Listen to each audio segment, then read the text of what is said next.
hasta por 20 minutos.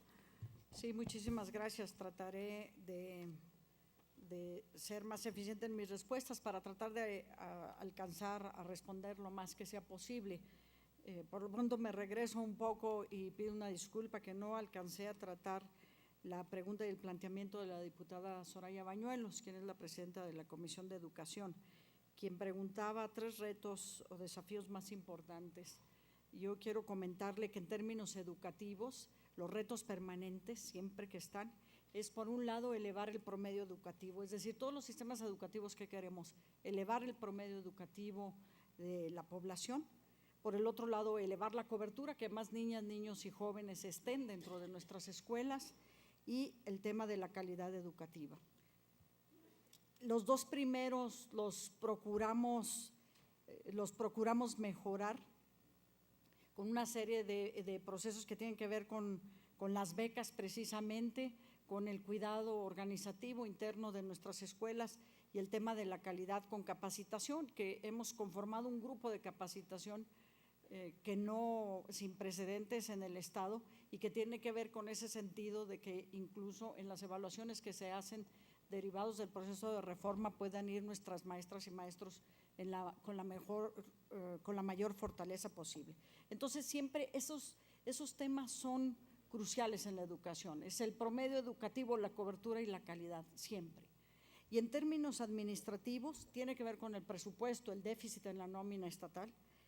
El tema de gobernabilidad es un sector muy grande por su propio volumen, las diferentes visiones, las posturas políticas, es complicado, es difícil y siempre hay posibilidades y amenazas de que pueda desbarrancarse esa gobernabilidad. Y el tema de los pasivos laborales que se acumulan por muchas razones, por cuestiones de adeudos con el Seguro Social, por adeudos que de pronto nos salen que no teníamos estimados. Entonces, el tema del dinero es uno de los grandes desafíos.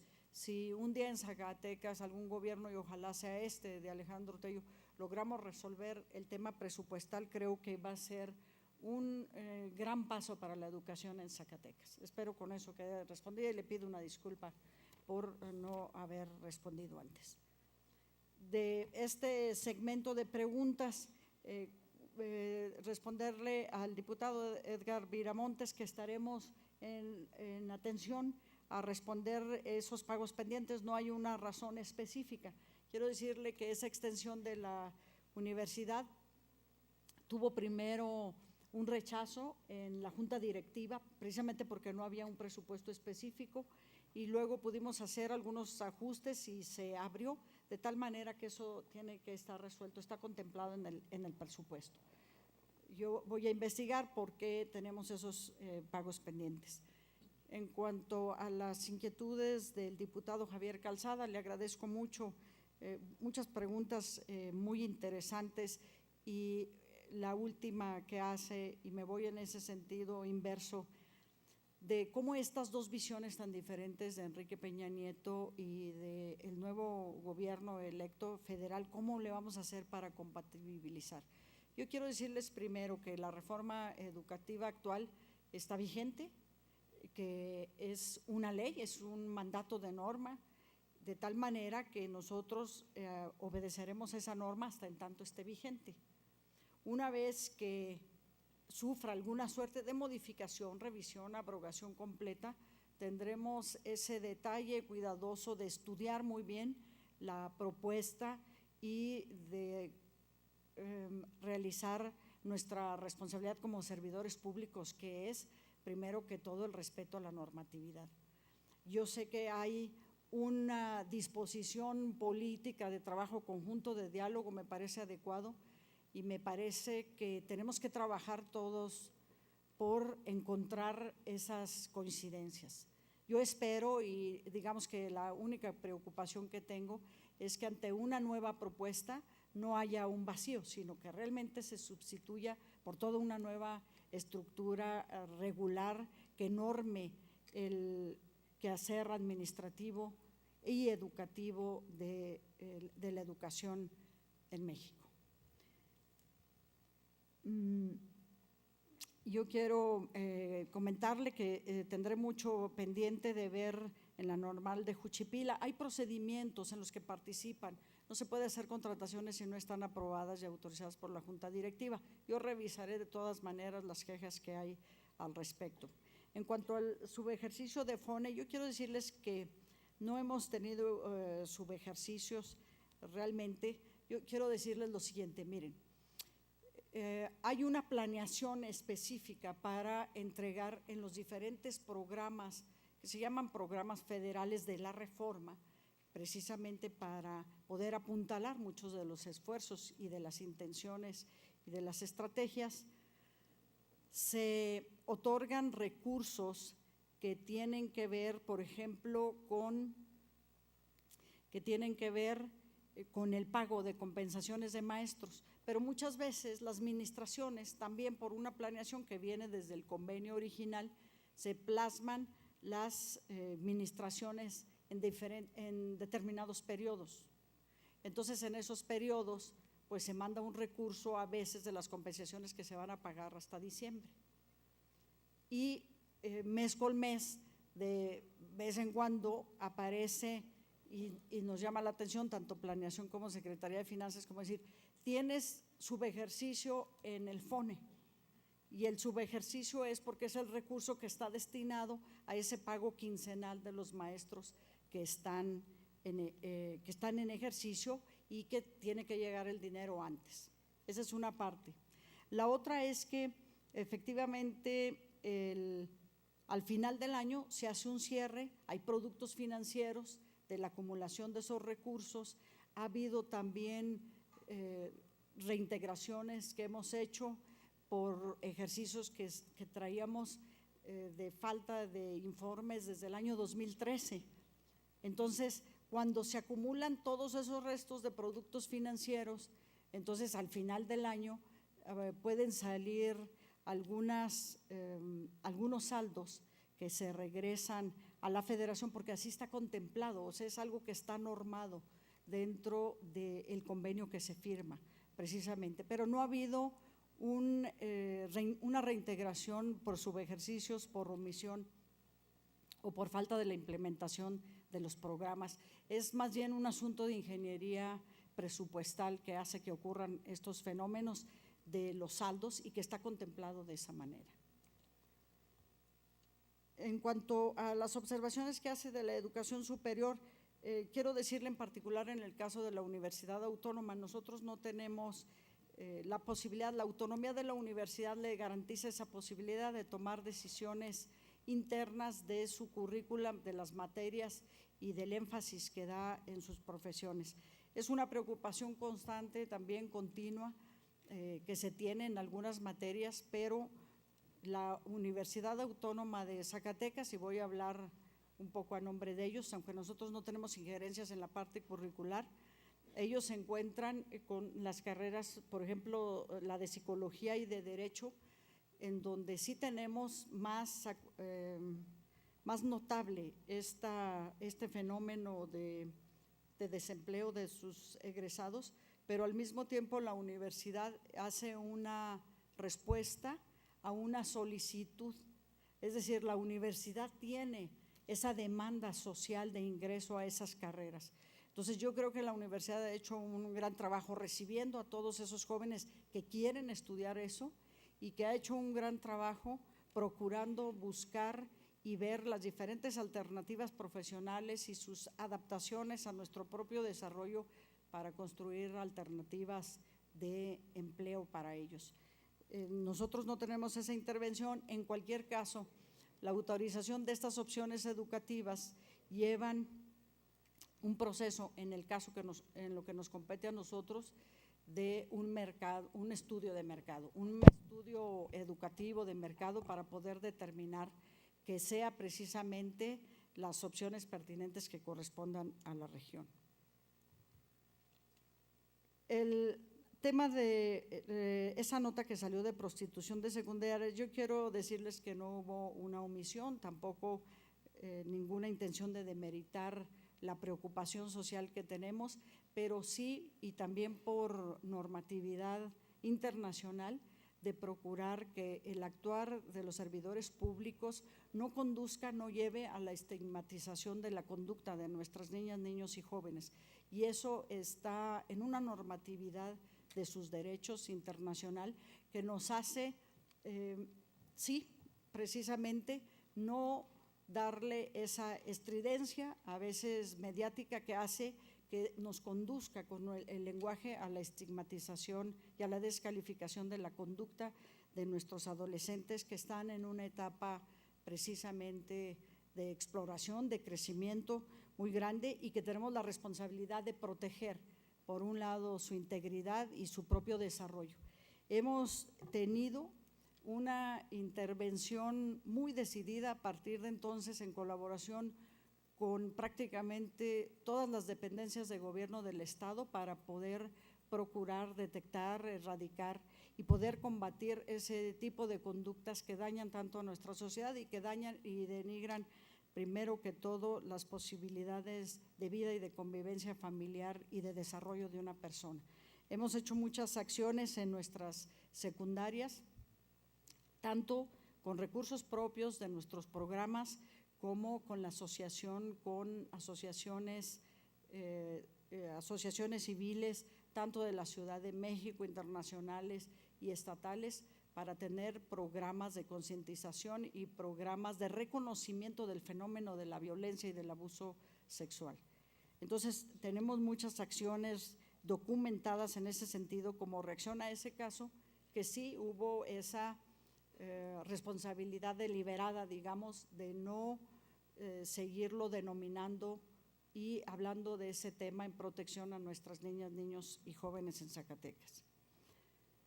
Al diputado Armando Perales, sí, el tema de los telebachilleratos, quiero decirle que tenemos 75 planteles en todo el estado, que cuando nosotros llegamos nos explicaron las maestras y los maestros que su contratación se había hecho en ese sentido de decirles, se les pagará cuando haya recurso, cada 3 o 4 meses. Nosotros hicimos gestiones intensivas tanto en la Ciudad de México como localmente, para que pudiéramos tener los recursos en tiempo, porque ese subsistema se desarrolla en un convenio 50-50, Federación y Estado. Ponemos los recursos y se van a una bolsa común a partir del cual se les paga su salario. Los compañeros de telebachillerato tienen todas sus prestaciones de seguridad social, su salario íntegro equivalente al salario en otros subsistemas, de tal manera que no hay esa visión de que falta una parte estatal, porque de hecho es una única bolsa. Ellos ganan un promedio entre 12 y 13 mil pesos al mes, que es similar a alguno de nuestros subsistemas en educación media superior, y con una decisión de ser puntuales en sus quincenas. Nos propusimos hacerlo, lo estamos logrando para ser muy puntuales. Es una lástima que no tengamos más recurso que mezclar con la Federación para este subsistema, porque sí se abrió la posibilidad desde la Federación de abrir tantos como quisiéramos, siempre y cuando tuviéramos recursos para mezclar con ellos en esta fórmula de 50-50. Tenemos 75 y tenemos mucho aprecio del trabajo que hace los telebachilleratos, tanto que hemos conformado un equipo especial de especialistas para la capacitación de los maestros, y hemos estado trabajando con ellos para darles toda la importancia a su formación de nuestras maestras y maestros, toda su seguridad laboral, aunque están sujetas, porque es un nivel de educación media superior, a todos los procedimientos de la reforma educativa que ya describimos. Entonces, no son nombramientos que se puedan otorgar de manera arbitraria, sino están sujetos a las propias evaluaciones. Las inquietudes de la diputada Susana Rodríguez en el tema de los niños indígenas. Quiero decirle a la diputada que en ese tema tenemos 1,109 niños indígenas que se atienden con libros en sus propios idiomas, con maestros, algunos de ellos hablan su idioma, algunos otros el español. Se hacen algunos asentamientos de aulas educativas ex profeso, hay todo un equipo trabajando, tenemos toda una dirección que trabaja en ese sentido, precisamente para garantizar la inclusión. El tema de las cuotas escolares es un tema sumamente complejo para todos. Quiero decirles que por ley, por norma, no está permitido cobrar cuotas, no se debe de hacer.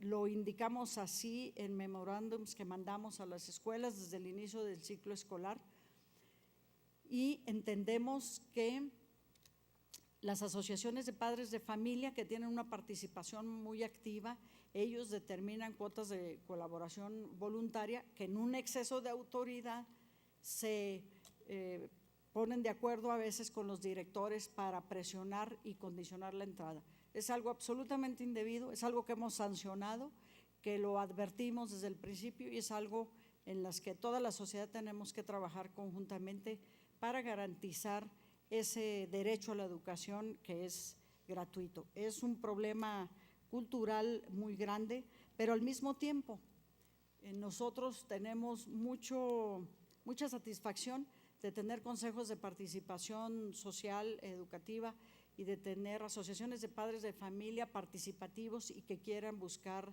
mejoras para las escuelas. Es también un derecho y no solo es un derecho, es una aspiración que tenemos, que las condiciones de nuestras escuelas puedan mejorar con el concurso de todos los esfuerzos que realizamos gobierno y sociedad y las mismas familias de ellos.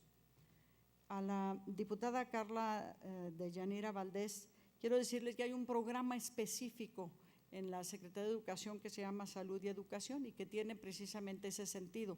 Hay una preocupación muy grande por el tema de obesidad, de desnutrición y de todos esos problemas y tenemos un equipo completo trabajando en eso, además de que participamos con el DIF de manera muy directa en este esfuerzo de peso y medida, que es un programa nacional justamente para tener una determinación más clara de las estadísticas y poder acciones en consecuencia. Tenemos un trabajo colaborativo con ellos bastante intenso.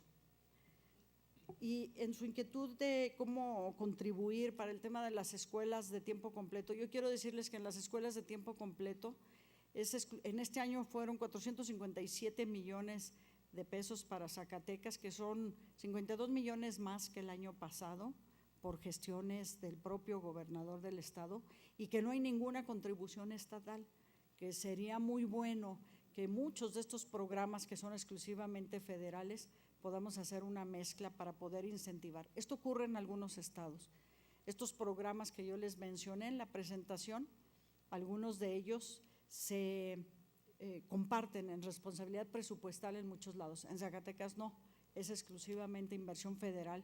Ha ido en aumento, pero no es suficiente para todas las necesidades que tenemos, sobre todo en ese contexto que tenemos de tanta dispersión territorial y de tanta desigualdad.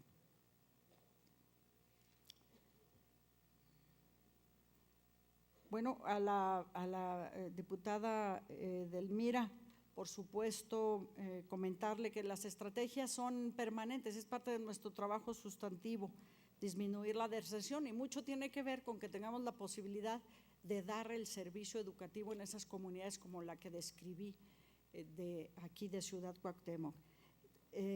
Tiene mucho que ver con el trabajo que realizan nuestros directores regionales, a quien saludo con mucho afecto si están algunos por aquí en el público, y decirles que esa detección que tenemos de las condiciones en nuestras comunidades de más baja población, que son 3,400 comunidades con menos de 100 habitantes y que algunas de ellas suman 2 o 3 niños o 4 en donde no estudian o no tienen el servicio educativo, es un trabajo permanente el que se realiza en ese sentido.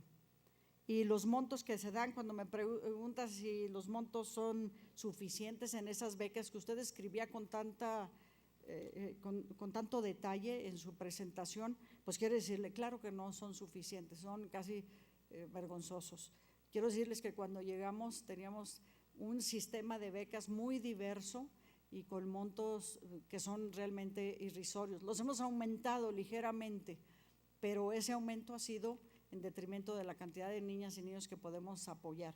Entonces, comparto la visión de usted sorprendida e indignada que son paliativos que no tienen un impacto real en la posibilidad de tener mayor cobertura en nuestros niveles educativos.